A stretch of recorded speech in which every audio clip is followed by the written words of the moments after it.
बिहार में इन दिनों चुनावी सरगर्मी बेहद तेज नजर आ रही है, क्योंकि बिहार में आने वाले दिनों में होना है विधानसभा का चुनाव। कल राजधानी पटना में कांग्रेस वर्किंग कमेटी की बैठक होने जा रही है, लेकिन मीटिंग से एक दिन पहले ही शहर से पोस्टर और बैनर हटाए जाने को लेकर के विवाद शुरू हो गया। फिलहाल इस पूरे मामले पर आरोप प्रत्यारोप का जो दौर है वो शुरू हो गया है।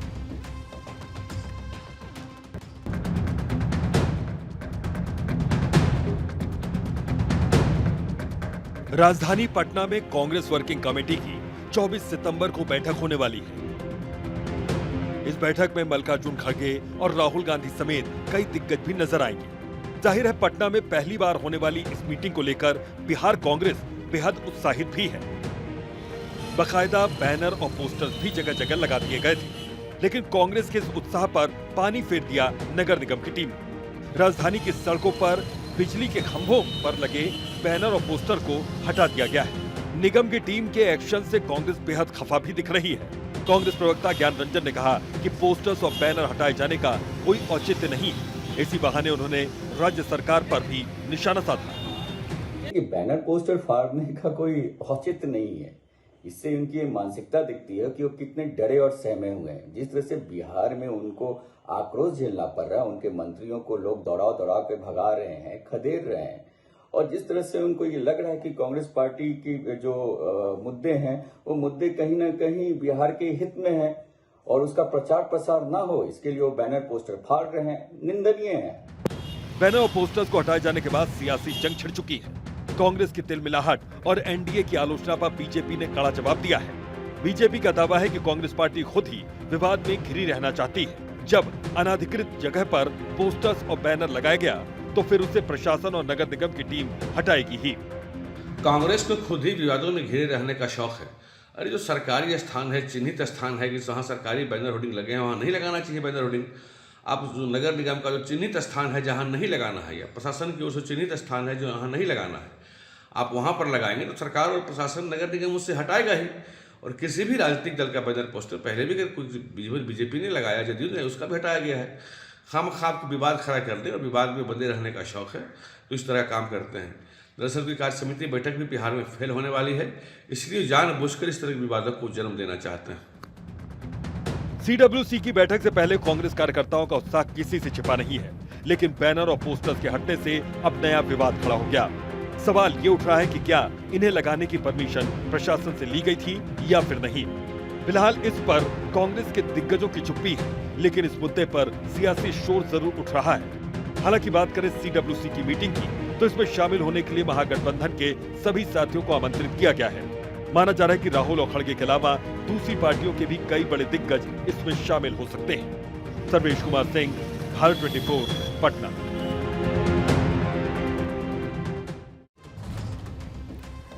कांग्रेस वर्किंग कमेटी की बैठक को लेकर के कांग्रेस बेहद इस समय एक्साइटेड है, लेकिन दूसरी ओर महागठबंधन के साथ बैठकों का सिलसिला जारी है। बिहार में कांग्रेस प्रभारी कृष्णा अल्लावरू ने दावा किया है कि महागठबंधन में सीट शेयरिंग को लेकर के हुई बातचीत अच्छी रही है। कल कांग्रेस वर्किंग कमेटी की बैठक पर उन्होंने कहा कि सीडब्ल्यूसी में बिहार और उससे जुड़े हुए जो मुद्दे हैं उसकी बात हुई। साल बाद बिहार और पटना में हो रही है, तो हमारी उम्मीद है कि भारत और बिहार की जनता की मुद्दे, जनता के आवाज़ पे हम चर्चा करेंगे और उन मुद्दों को सीडब्ल्यूसी प्राथमिकता से भारत और बिहार में आगे लाने का प्रयास करेंगे। पूर्व केंद्रीय मंत्री आरके सिंह भारत 24 से बातचीत करते हुए कई बड़े खुलासे उन्होंने किए हैं। आरके सिंह ने कहा कि प्रशांत किशोर ने सम्राट चौधरी, संजय जायसवाल, दिलीप जायसवाल, मंगल पांडे और अशोक चौधरी पर जो आरोप लगाए, इस पर इन लोगों को सफाई देनी चाहिए। अगर ये लोग सफाई नहीं देते हैं तो इसका मतलब साफ है कि दाल में जरूर कुछ काला है। इसके अलावा उन्होंने ये भी कहा कि आपराधिक छवि के लोगों के टिकट का भी विरोध करेंगे। पूर्व केंद्रीय मंत्री आरके सिंह जी हमारे साथ हैं, उनसे बात करते हैं। आरके सिंह जी, जो प्रशांत किशोर ने आरोप लगाया पार्टी के कई लोगों पे, जेडीयू के भी अशोक चौधरी पे, सम्राट चौधरी, दिलीप जायसवाल, मंगल पांडे, संजय जायसवाल, क्या कहेंगे? इन आरोपों का खंडन होना चाहिए या नहीं होना चाहिए? बिल्कुल होना चाहिए।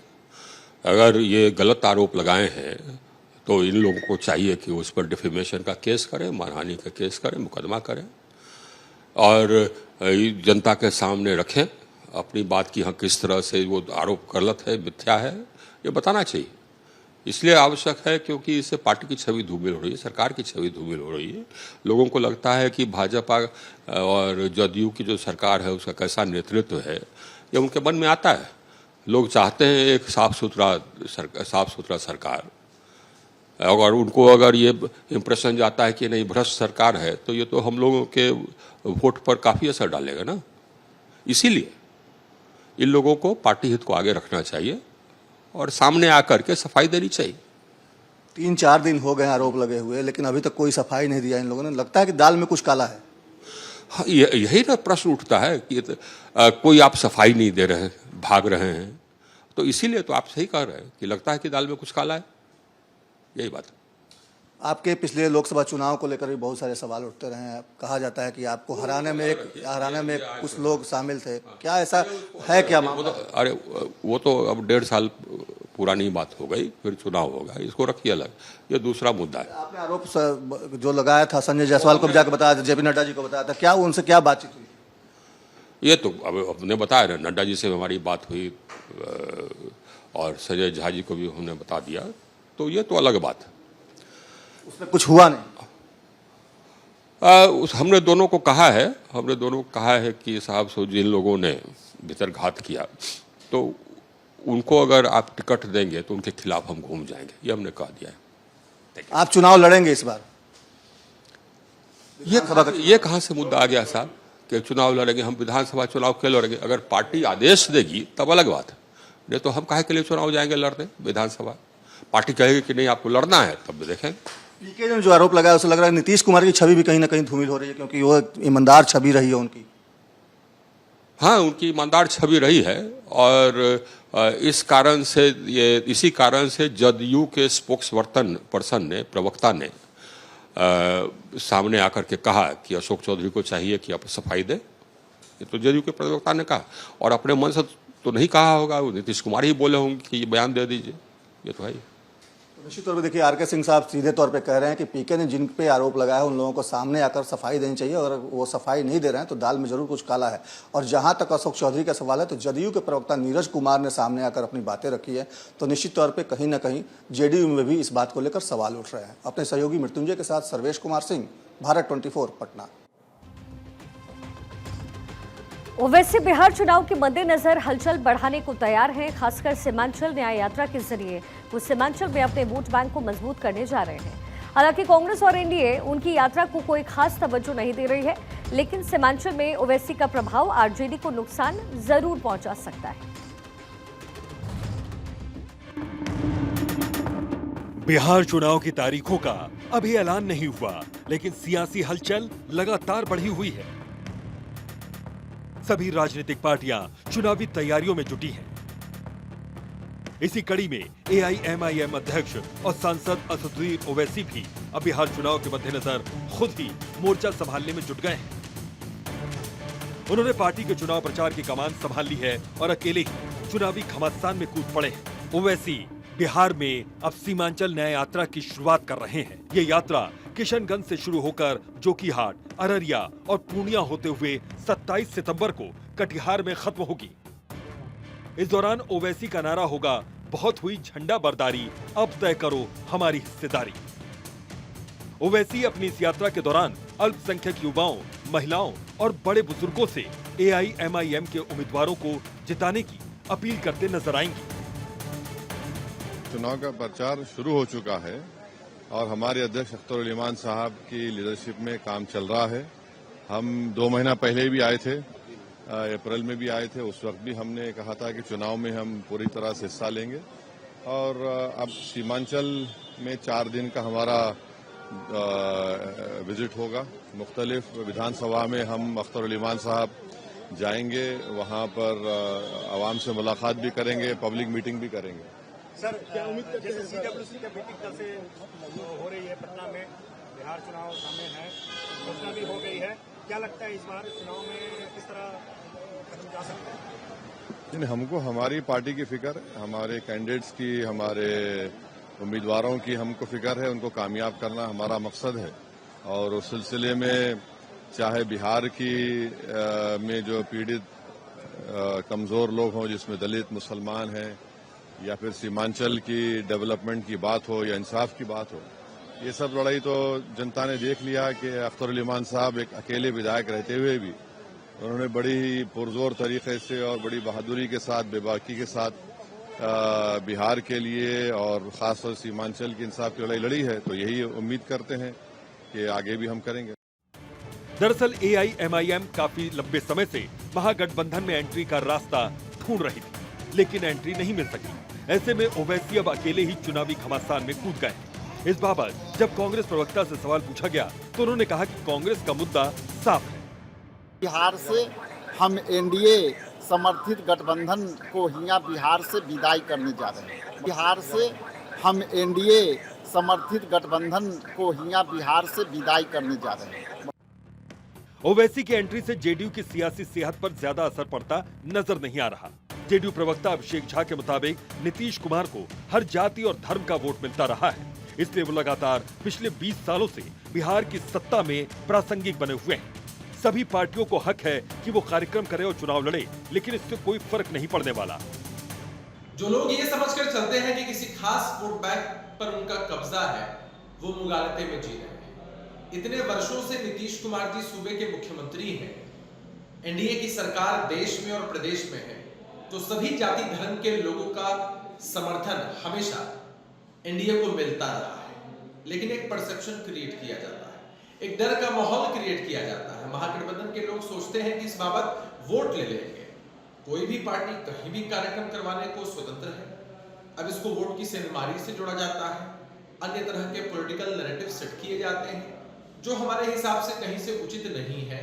कोई पार्टी कहीं भी कार्यक्रम करे, मतदाता मालिक, जनता मालिक चुनाव में तय करते हैं कि किस चेहरे पर भरोसा करना है। वहीं बीजेपी का दावा है कि राजद का माई समीकरण खिसक चुका है। इधर एनडीए की ओर से चिराग पासवान भी मैदान में हैं और कई दूसरे दिग्गज भी। ऐसे में ओवैसी साहब के बिहार आने से उन्हें कोई खास फायदा नहीं होने वाला, क्योंकि देशभक्त मुसलमान एनडीए को ही वोट करेंगे।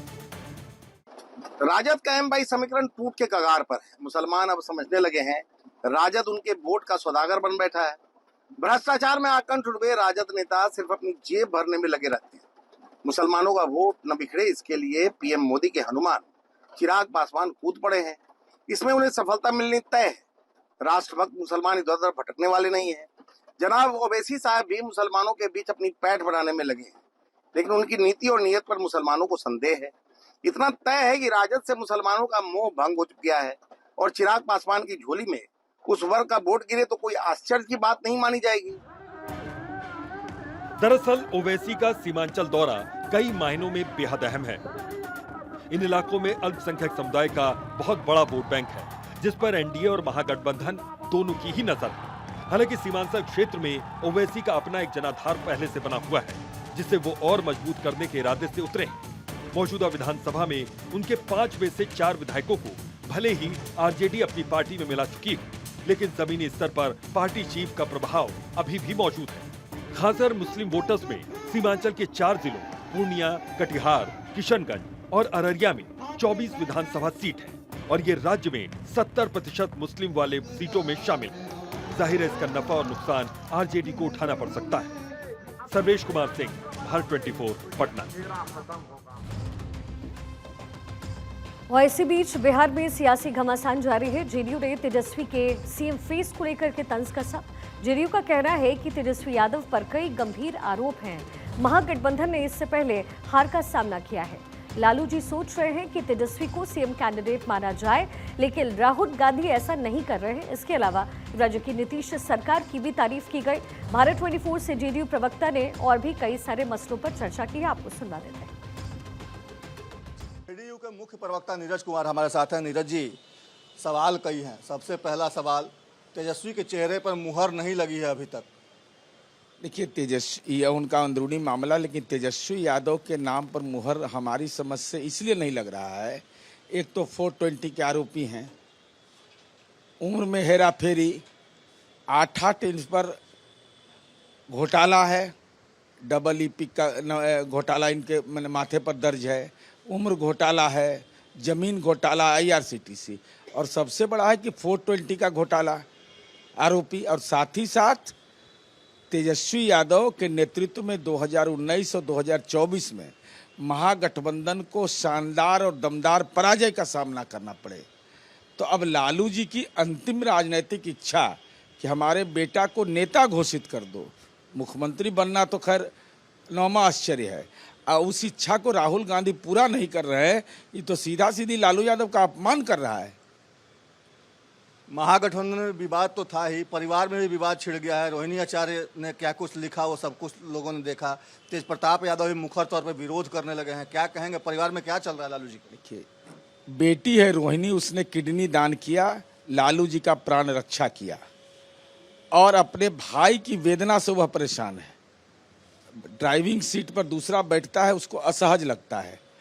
अब लालू जी, आप उस घर के मुख्य न्यायाधीश हैं, आपका ट्वीट खामोश क्यों? आपको राजनीतिक रूप से नजरबंद कर दिया गया है क्या?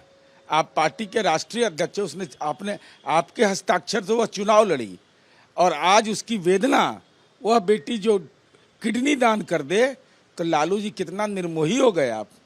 बेटी के प्रति निर्मोही होइएगा, इसलिए नवरात्र की अवधि अभी है, माँ भगवती की पूजा करते हैं, मौका मिला है, अब खोने के लिए क्या बचा हुआ है? इस पाप से निवृत्ति लीजिए, राजनीतिक नजरबंदी से बाहर निकलिए। नीरज जी, CWC की आज़ादी के बाद पहली बैठक बिहार पटना में हो रही है, क्या कहेंगे? नहीं, देखिए, कांग्रेस के लिए शकुन भरी खबर है, क्योंकि कांग्रेस पार्टी ने लालू यादव के बेटे को पॉलिटिकल ड्राइवर बना दिया और खुद को जननायक लालू जी की उपस्थिति में घोषित करवा दिया। उपाधि चोरी किया कर्पूरी जी का।